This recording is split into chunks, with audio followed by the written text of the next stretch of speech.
आज के online class में आपका स्वागत है। कक्षा 7 विज्ञान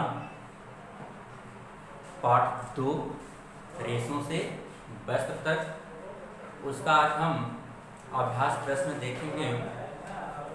तो अभ्यास प्रश्न में आपका जो पहला प्रश्न है दिया है कि निम्नलिखित प्रश्नों में सही विकल्प छाट कर लिखिए। यानी विकल्प दिया हुआ है उसको आपको छाट कर लिखना है। जैसे आपका पहला प्रश्न दिया हुआ है इसमें ऊन धारण करने वाले जंतु हैं। कह रहा है ऊन धारण करने वाले जंतु कौन है। इसमें आपका 4 विकल्प दिया हुआ है जिसमें से एक सही होगा। पहला दिया है ऊंट या ब दिया हुआ है एल्पेका तथा लामा, स दिया है अंगोरा बकरी तथा कश्मीरी बकरी, और लास्ट द दिया हुआ है उपरोक्त सभी। इसमें से आपका ऊंट और या इससे भी ऊन प्राप्त होता है, एल्पेका तथा लामा इससे भी ऊन प्राप्त होता है, अंगोरा बकरी जो कश्मीरी बकरियां होती हैं इनसे भी आपका ऊन प्राप्त होता है। तो आपका उत्तर सही होगा द उपरोक्त सभी। आगे दिया है भेड़ तथा रेशम कीट होते हैं। कह रहा है कि भेड़ और जो रेशम कीट होते हैं उनको हम क्या कहते हैं। जैसे शाकाहारी होते हैं कि मांसाहारी होते हैं, सर्वाहारी होते हैं कि अपमार्जक होते हैं। देखिए जो भेड़ होता है आप उसको जानते हैं, वो केवल घास फूस खाता है। आपका रेशम, यह रेशम के वृक्ष पर पाला जाता है, तो रेशम की जो पत्तियां होती हैं उसी को यह कीट क्या करता है, खाने का उपयोग करता है।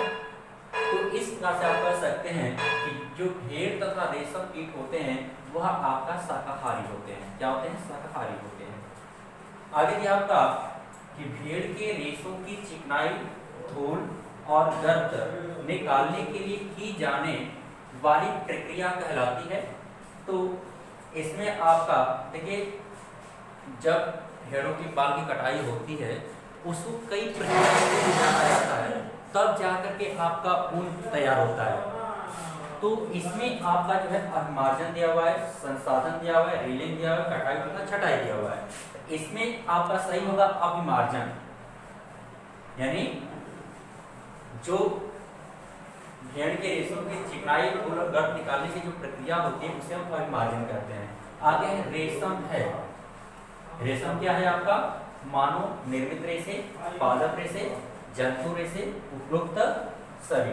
तो रेशम जो होता है आपका रेशम कीट से प्राप्त किया जाता है, इसलिए क्या हो जाएगा? जंतु रेशा हो जाएगा। अगला प्रश्न है आपका दूसरा कि रिक्त स्थानों की पूर्ति कीजिए। जिसमें पहला प्रश्न है आपका ऊन सामान्यतः पालतू भेड़ों की त्वचीय बालों से प्राप्त किए जाते हैं। यहाँ पे खाली स्थान होगा, यहाँ पे आप बालों भरेंगे, बालों से प्राप्त किए जाते हैं। एक बार फिर से, ऊन सामान्यतः पालतू भेड़ों की त्वचीय बालों से प्राप्त किए जाते हैं। दूसरा प्रश्न है आपका ख उनके रेशों के बीच वायु रुककर उष्मा की कुचालक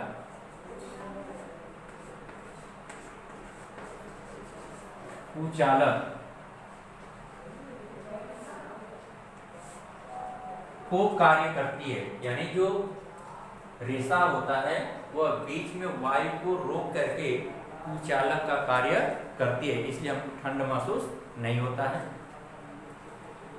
रेशम प्राप्त करने के लिए रेशम कीट पालन, यानी जहाँ पे रेशम कीट को पाला जाता है उस रेशम कीट जो पालन होता है उसको विज्ञान की भाषा में उसको सेरीकल्चर कहते हैं।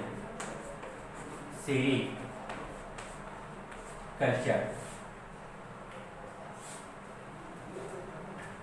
यानी रेशम प्राप्त करने के लिए रेशम कीट जो पालन होता है उसे हम सेरीकल्चर कहते हैं। आगे दिया आपका घ प्यूपा के चारों ओर रेशम ग्रंथि से स्रावित पदार्थ से लिपटी संरचना को हम कोया या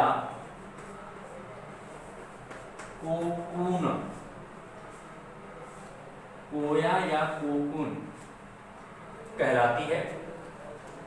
ये तथा रिक्त स्थान को भरना। अब आगे आपका अगला प्रश्न होगा आपका तीसरा, सही गलत का चिन्ह लगाना। यानी तीसरा प्रश्न आपका कि सही कथन के आगे सही तथा गलत कथन के आगे गलत का चिन्ह लगाइए। पहला प्रश्न आपका दिया हुआ है, कश्मीरी बकरे के बालों से पश्मीना ऊन की सालें बनाई जाती हैं। जो आपकी कश्मीरी जो सालें होती हैं इसी कश्मीरी बकरी से बनाई जाती हैं।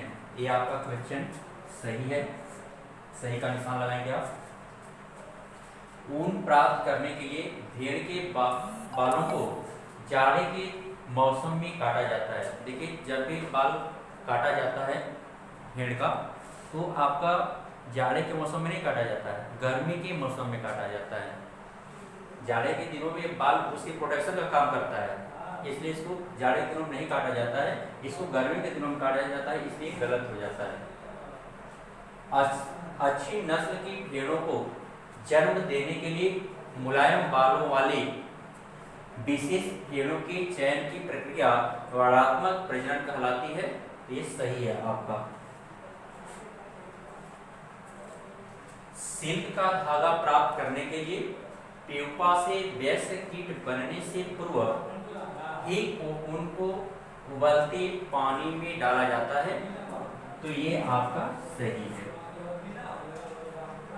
इसमें केवल आपका ख वाला गलत है, बाकी तीनों ऑप्शन आपका सही है। अब अगला प्रश्न होगा कि सही मिलान करिए यानी जोड़े बनाइए। तो आपको नेक्स्ट डे अगले दिन। धन्यवाद।